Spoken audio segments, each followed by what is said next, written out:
Well, that was certainly an uplifting finale. Merry fucking Christmas, I guess. Hello, interwebs. I hope you are all doing well because I am here to review the finale of the Doctor Who spin off miniseries, The War Between the Land and the Sea. This episode, very aptly titled The End of the War. And yeah, jokes aside, that episode was a bit of a downer, wasn't it? And not undeservedly so. I'll just say this up front. This episode was not at all subtle about what it was trying to allegorize. This episode is kind of the epitome, in my mind, of that meme from Garth Marenghi's Dark Place of I know writers use subtext and they're all cowards. Very much this episode is that. We will get to that point in a little bit because we obviously are going to need to talk about it, and it certainly hits hard. And that's the thing that I really have to say about this episode. Obviously, I was a bit more negative on episodes 3 and 4, and certainly I wish those episodes had been stronger, especially in establishing the relationship between Barclay and Salt as a romantic one, if they were going to go that route, because it would have made this episode, I think, hit a little bit harder on those elements. But that being said, despite my, more critical view of those episodes than I think other folks, at least gauging based on the comments that I got from my review of that episode, this one still hits very, very hard. Not just politically, but emotionally, even on a character level, even for some of the relationships that I did not have a lot of investment in, like notably not just Barclay and Salt as a romantic one, though I did like their connection as people, but even more so Kate and Colonel Ibrahim, which I did not invest in as a romance, but this episode really made me feel for Kate in a really hard way, even more so than the last couple episodes, which also did a very good job of getting us there. And I thought there's some really great, amazing stuff for Kate in this episode as well. But I think the biggest thing that I want to just put on this episode before we get into some specifics is just, I think it really just captures this sense of dread and melancholy and sadness and inevitability, in that we all kind of know where this is heading in this very dark and sad and depressing way. And the fact that, it didn't necessarily need to be this way. It didn't need to go this way, and yet it does.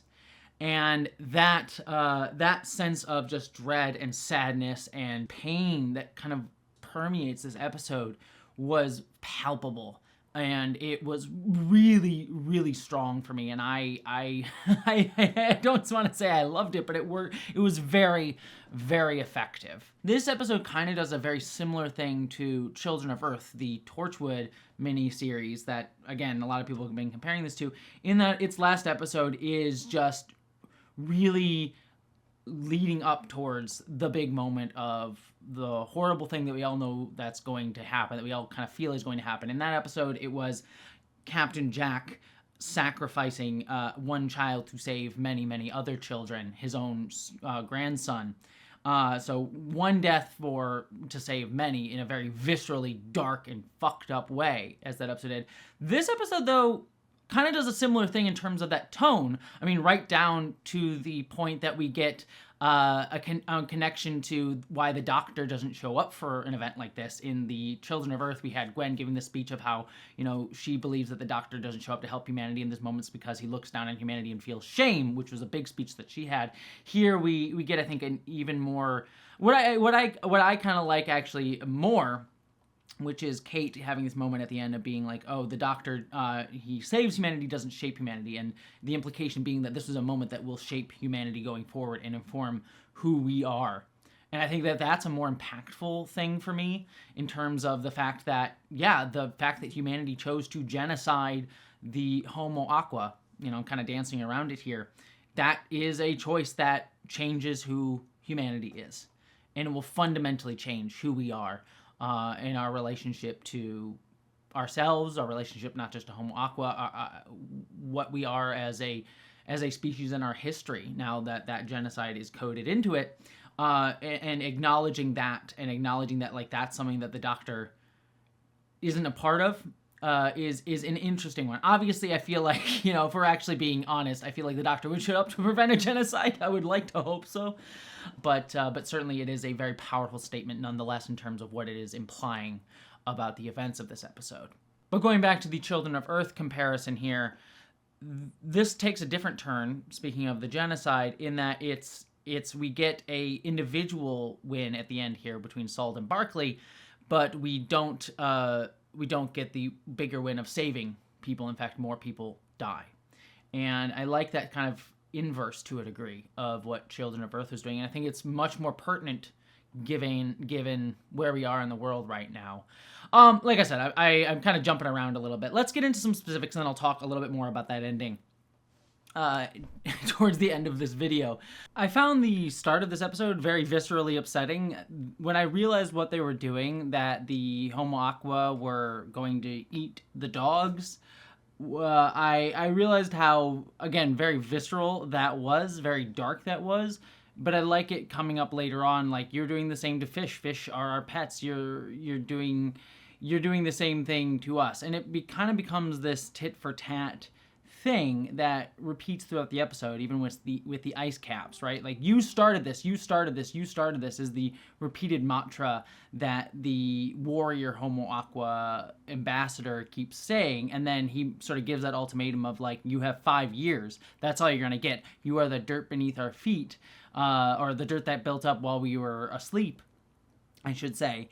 It was just this sense of an impasse of no one's going to talk to each other, and this sense of just aggression, and we're just gonna go back and forth between us, and nothing's actually going to happen.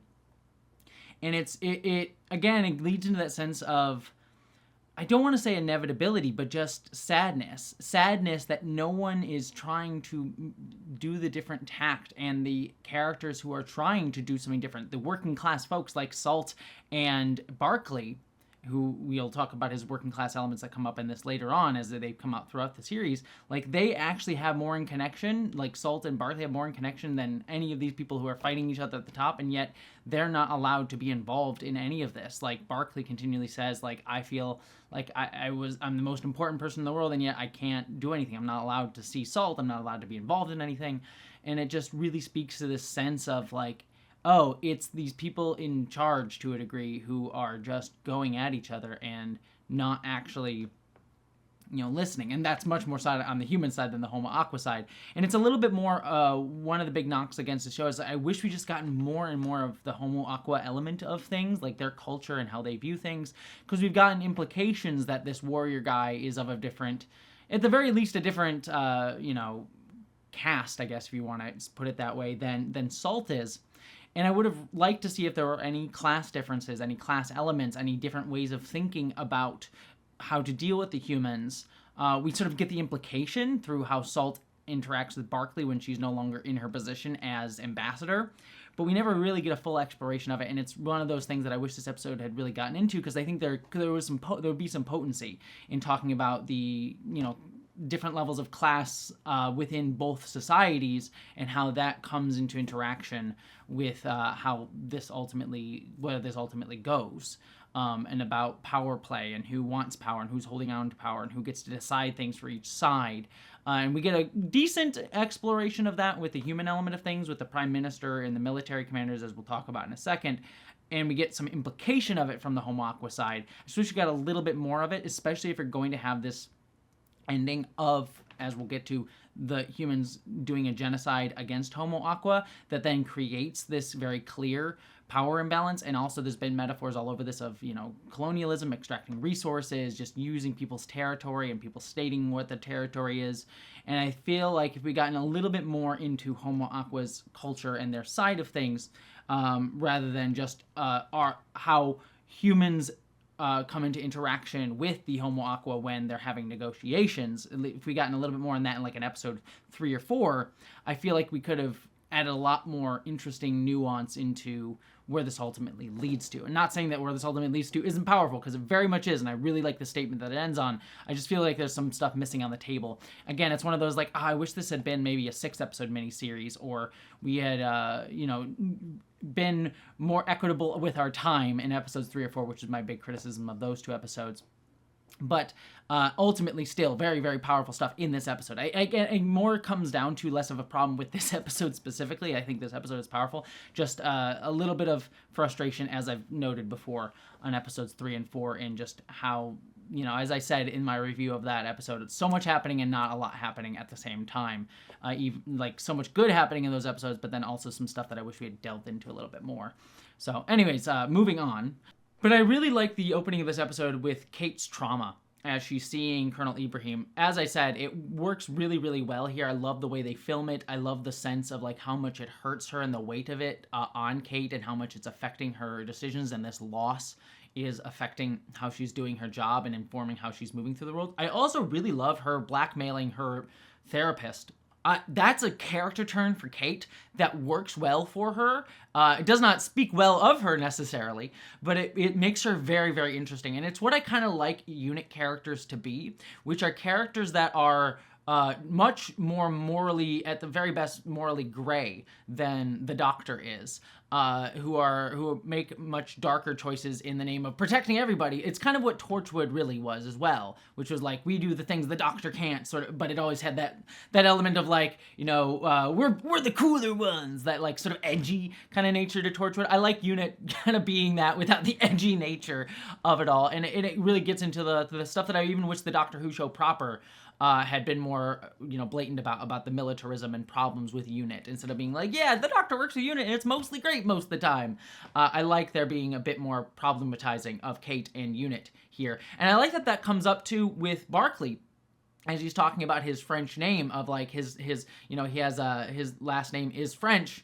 And it speaks to like, oh yeah, the French and British were at war, and how they sort of came together to make Barclay as a person, and also Barclay pointing out that his dad was working class, that even despite the fact that, people saw the French and British as these people who are like always against each other, always at war, there were just working class people in there that still suffered, and everyone sort of thinks the French are, pretentious and rich and upper class, but like his dad was a working class man, and he suffered. Because of the state of the world under the system that we live under. And I like that connection, because obviously that is very much paralleling what happens at the end of this episode, right? Which is, despite the fact that the Homo Aqua and humans have this now genocidal history between them, Barclay and Salt are able to find some sort of romance and meaning together at the end, even within that. So I like that even being paralleled in Barclay's opening bit here, and also him connecting to like Unit. You guys are all Oxbridge. Like Unit folks are all like upper class folks. I liked him drawing attention to that. That was really, really good. I really like then, kind of building off of Barclay, the scene that he has with his divorced family and his wife. I like how his wife is like kind of needling him about like, you fail. Like you can sense that she's angry, and she's not even really angry at him, just angry at the state of things, and maybe a little jealous about like him falling in love with Salt. And she even says like, you used to say that we had a connection. I like that he says like, we did. And it's not just like, you changed it. It's just like, we did have a connection. It's just, life happened. And again, it speaks to that healthy nature of this divorced family that I really like, that like, she's hurt and it's coming from a complicated place given everything that's going on. And yet, even when she says at one point, when Unit said that they would protect us and hide us away somewhere, the first thing I said was that I wanted you to be there. Like, you have to believe me, you have to believe me. And I love her really, really leaning in on that and being like, I still really care about you. I know I'm hurt, but I still really care about you, and I want you to know that I wasn't just trying to abandon you. And again, it speaks again to the very healthy nature of this family. And I just really, really like Barclay also sharing his pain of like, I thought Salt would be able to hear me. I really wanted Salt to be able to hear me, and I thought we would have a connection through water. And it's not happening, and I don't know what to do about that, and him really feeling the pain, and then his family again coming to comfort him. Again, you so rarely see divorced families. I'm a child of a divorced family. My parents are divorced. They were remarried, and I have step siblings and half siblings, but I know that there can be a healthy divorced family that still cares about each other, even though it's complicated. And I really liked seeing that through this show. It worked really, really well, and it was very, very beautiful to see here, and in all of its very complicated situation. I did find it interesting that we have the American military and French lady and the military interest sort of manipulating Barclay to see if he can reach Salt, and obviously Homo Aqua was preventing that, and so they had to deal with that, and sort of they were using him so they could get Severance into the water and into Homo Aqua. So it's sort of a manipulation tactic. That was kind of interesting to me, and I liked the French lady saying, I think she was French, the woman military commander, I believe she was the French military commander, she's saying, like, I do not want my name on this. I don't want my name on the history books for this. And obviously that, she will get her comeuppance later on, but she knows that this is fucked up and messed up, and she doesn't want to be remembered for it. She's caring more about her legacy than the actual ramifications of trying to stop it. Like, she doesn't care about stopping it, she just doesn't want her name on it. And I found that to be particularly fascinating. Speaking of which, I love that Kate goes and sees the Prime Minister, and he's very weak-willed, and he's not willing to cop up to it, and he's not willing to, change to be open about it.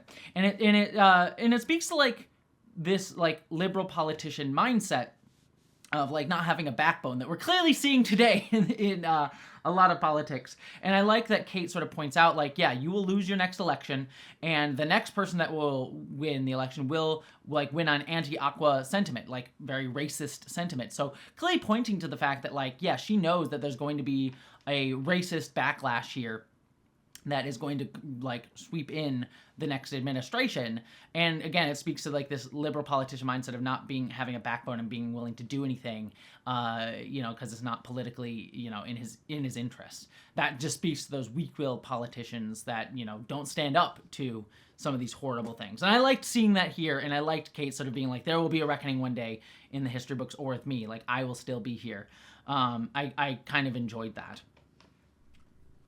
But then obviously we get the fact that...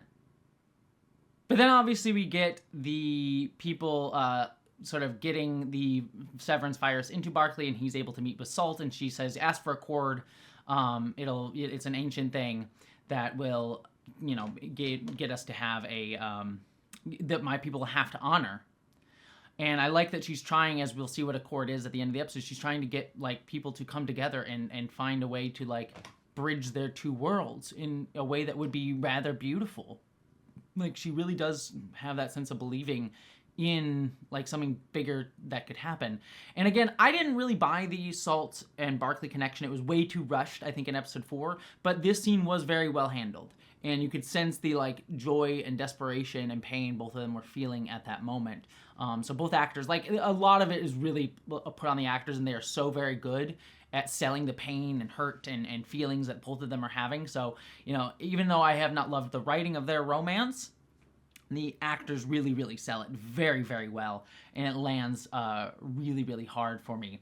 But obviously, the one question that I have with this is that Unit, Barclay goes and talks to Unit, says, hey, we should send a message that says Accord to them.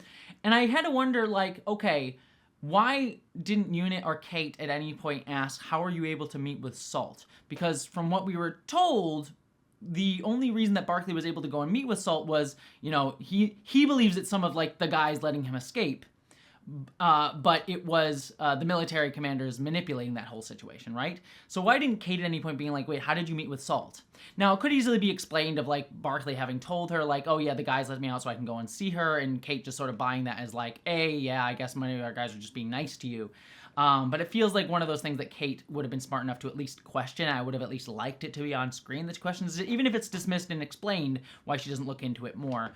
Maybe because of her work, like the fact that she's distracted because of Colonel Ibrahim and wanting to believe in like greater love. Like, there was something you could have done there to make it believable to me, but I just wish it had been addressed slightly, and it's sadly not on screen. So that ends up being a little bit of a frustrating plot hole in all of this. But then we get the devastating ending to all of this, which is the fact that Severance was a genocide. It was intended always as a genocide. And the fact that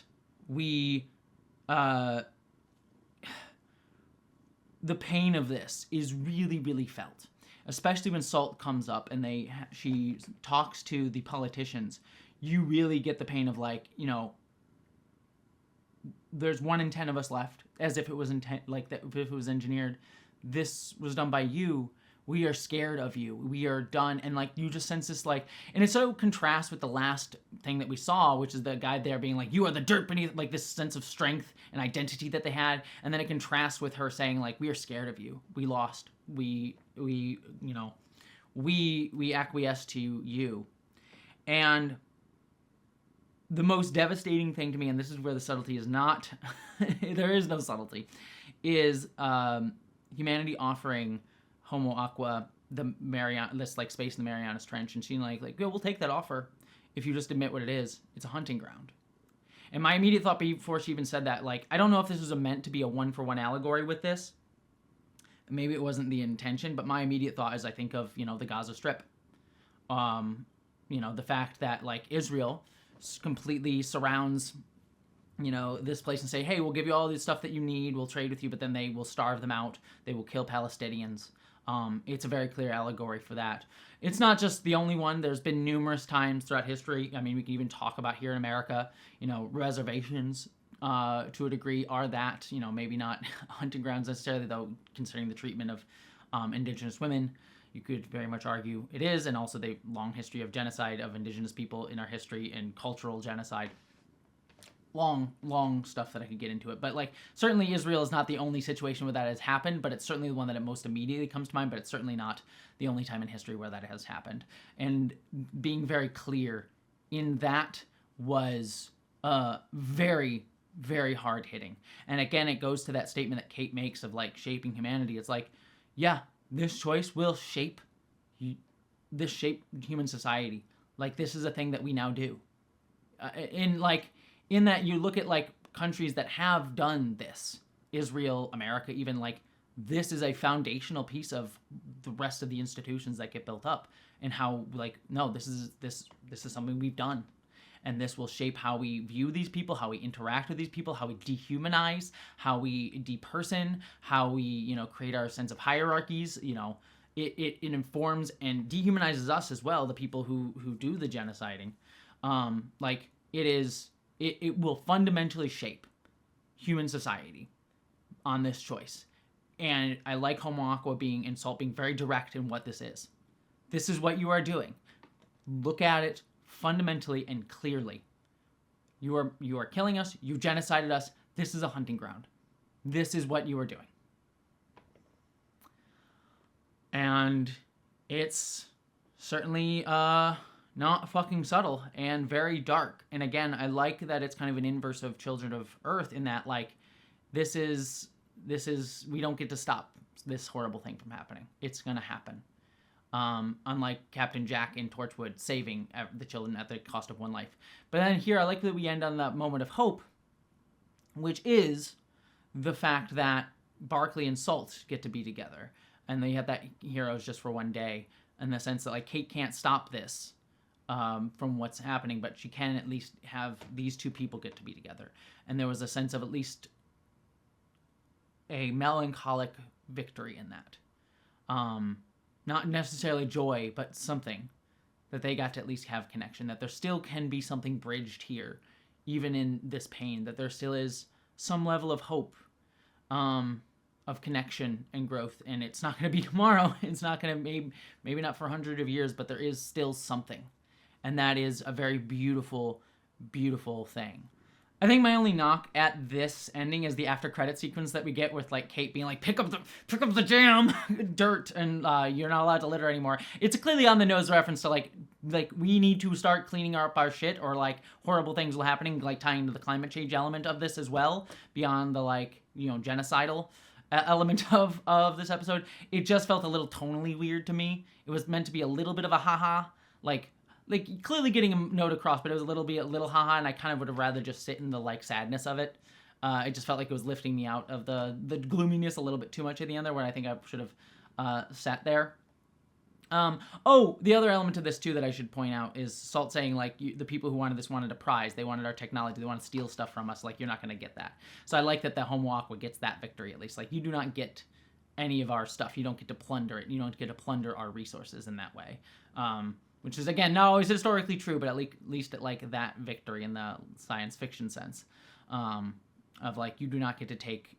And I mean, it also could like relate to, again, how many cultures, like, you may take all this stuff from us, but you're not going to take our culture. You're not going to take the things that are meaningful to us. So there is a sort of allegorical element there that really works, that I do really appreciate. I wish we gotten more to learn about the Homo Aqua culture and like done it with that instead of like the technology angle of it. But in a shorthand way, it also kind of works for those elements as well. And also the desire by people like not caring about culture but wanting like resources from these people. Yeah, at the end of the day, like I said, I had some issues with episode 3 and 4 and how fast they moved and how they relied on relationship stuff that I didn't necessarily buy. But if those are the directions that you were going to take it this episode, and I did not expect this episode to be able to wrap this up as powerfully, this is a very powerful final episode. I think really my only knock against it is not necessarily a problem with this episode in specific. It's its relationship to episodes like, if you watch Doctor Who, the Interstellar Song Contest, which is such a horrible fucking episode for how that episode vilifies, resistance movements within, people who have been genocided. It's a horrible fucking episode. I absolutely despise it. It is morally reprehensible, that episode is. And, I know it's different writers. It's still Russell T Davies as showrunner of both. So, there's a level of some authorial connection there. But obviously different writers for both things. But within the same franchise and within the same showrunner, it is a little bit frustrating to be like, this is such an episode that points out like, yeah, this is how genocides happen. This is how it fundamentally changed. And then to have an episode that goes, yeah, but the people of genocide should fight back in the right way and just rely on liberal civility politics to get their message across. Those two messages do not work well together, and it is frustrating to have that episode within the same franchise in such close proximity to this work that is so like very much looking at what genocidal projects do and what their intent is and their ramifications are, not just in bodies but on the emotional core of how it changes fundamentally both civilizations. And it's frustrating to see that paired with like, yeah, but don't fight back unless it's in a civil way. So it's frustrating that that's not a problem of this show, nor even necessarily these writers, though Russell T Davies has some culpability in both things. I think Peter McTighe, I think, is the lead writer on this. I think is how you say his name. So different writers is just one of those things that in close proximity is a bit frustrating to see. But otherwise, on its own terms, this show, while I've had some ups and downs with it, this was a really powerful ending. And I really enjoyed is the wrong word, but I really thought this was a very impactful statement that this episode was doing. So yeah, not exactly a happy one going into the Christmas season, but definitely a really strong and necessary one. So on that note, hope you all, if you celebrate it, I hope you have a wonderful Christmas. If you don't celebrate, I hope you have a happy holidays and end to your new year, or into the new year. But beyond all that, my friends, I hope you live long and prosper.